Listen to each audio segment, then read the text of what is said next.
这是我见过最恶毒的女人，多次残忍地杀害丈夫，理由竟是丈夫对她太好了。但令她没想到的是，丈夫每次都能完好无损地回到她身边。这个故事不看到最后，你绝对猜不到真相是什么。全剧多次高能反转，最后的结局引人深思。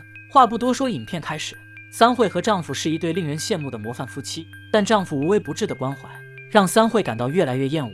她的每一句话、每一个动作，甚至每个呼吸都是错的。终于有一天，她忍无可忍，趁丈夫不注意，抡起扳手将他杀死了。接着把家里伪装成入室抢劫的样子，然后和姐妹愉快地约了一顿饭，提前设置好闹钟，假装是丈夫打电话催自己回家。三惠自然的演技丝毫没有引起他们的怀疑。现在有了完美的不在场证明。饭局结束后，三惠在家门口没有马上进去，而是为接下来的表演做了点准备。但当她进去打开灯时，意想不到的事情发生了。已经死透的丈夫竟不翼而飞，突然一只熟悉的手拍在了她的肩膀上。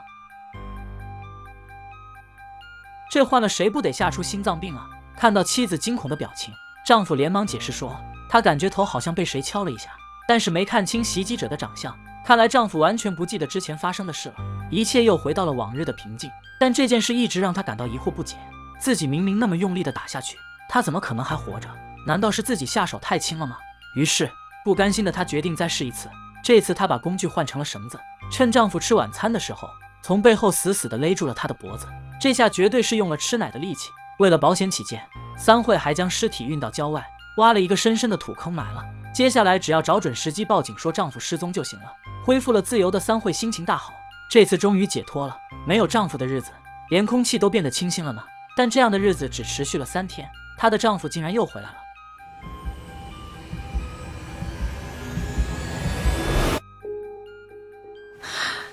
难道世界上真的有不死之身吗？三惠看到死去的丈夫不仅满血复活，还非常温柔地跟他道歉，说自己临时接到公司的出差任务，连手机都忘了拿，不是故意不联系他的。这到底是怎么回事？他记得这次绝对是用足了全身的力气将他杀死的。三惠被这件事搞得辗转难眠，直接穿着睡衣就跑到了埋尸地点。没想到坑里的尸体真的不见了。看到眼前的情景，她不禁发出疑问，难道丈夫是不死之身吗？此时三惠已经彻底失去了理智，她从厨房拿出菜刀，先用被子闷住熟睡的丈夫，然后一刀又一刀地捅下去。只是这样还不够，还要将他大卸8块，浇上汽油挫骨扬灰。做到这个份上，总不能再复活了吧？忙活了一夜的三惠疲惫至极，正想躺在椅子上休息一会，可家里的电话一直响个不停，她只好起来看看到底是谁。按下免提后，对方声称自己是未来生命公司的业务员，感谢他一直以来对公司的支持。听着这段莫名其妙的话，三惠突然想起来，之前好像是收到过几封该公司寄来的信，业务员提到了什么再生保险，难道丈夫死而复生是跟这个有关吗？三惠带着疑问来到了这家公司，经过业务员的介绍，三惠终于弄清楚了丈夫怎么都杀不死的原因。原来他买了再生保险，这是未来生命公司专门针对富人推出的特殊保险。普通的保险是在被保人去世后赔偿给家属一笔金钱，而再生保险是让死亡的被保人复活。公司会先将被保人的记忆储存，然后利用提取的 DNA 进行克隆，再把记忆移植进克隆人的大脑里，从基因到心理都彻底复活。业务员还解释道，赔偿再多的钱也无法挽救家属的伤痛，而再生保险可以让死去的人重新活着，陪伴在亲人身边。听完业务员的话，三惠现在才体会到丈夫的良苦用心。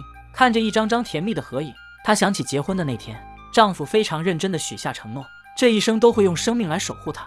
三惠抚摸着破碎的结婚照，流下了悔恨的泪水。虽然丈夫逐渐变成了一个中年油腻男，日子也慢慢从激情变成了平淡，但他会把每一件小事都做得很好，对她更是百依百顺，体贴入微。而这样的幸福却被她亲手毁掉了。就在三惠为自己的所作所为感到后悔不已时，丈夫的再生保险又生效了。这是女人第3次杀死她的丈夫，没想到她又复活了。这次她没有感到惊讶，而是开心地冲上去抱住了丈夫，然后不停地向他道歉，坦言自己一直希望他能死掉。丈夫听后并没有责怪她，反而安慰她说自己以后会做得更好的。三惠也下定决心要开始珍惜眼前人，尽力做好一个称职的妻子。就在俩人甜蜜之时，丈夫的手机里突然收到一条短信，他看了之后脸上的笑容逐渐消失，内容竟然是妻子跟别人的亲密合照。遇到这种事，脾气再好的男人也忍不了。愤怒的丈夫不等妻子解释，直接用力掐住了她的脖子。渐渐的，三惠停止了挣扎，反应过来的丈夫不敢相信自己竟然杀死了妻子，说好了会一生一世守护她，那就绝不会食言。随着画面一转，已经是丈夫的葬礼了，而为他献上白花的人竟然是三惠。原来她了解到自杀不在保险的范围之内，所以也给自己投保了一份再生保险。她知道丈夫的占有欲非常强，之前就派私家侦探跟踪过自己，于是她将计就计，故意演了一场好戏。以她对丈夫的了解，她是绝对容忍不了被戴绿帽的。看到照片后，她一定会杀了自己，然后又会因为愧疚而自尽。这次三惠终于杀死了丈夫，获得了她梦寐以求的自由。但是摸着空掉了的肩膀，又感觉好像少了点什么。看完这个故事，不禁引人深思。本以为三惠已经醒悟，想要跟丈夫好好的过日子，谁知自始至终她都想要杀死丈夫。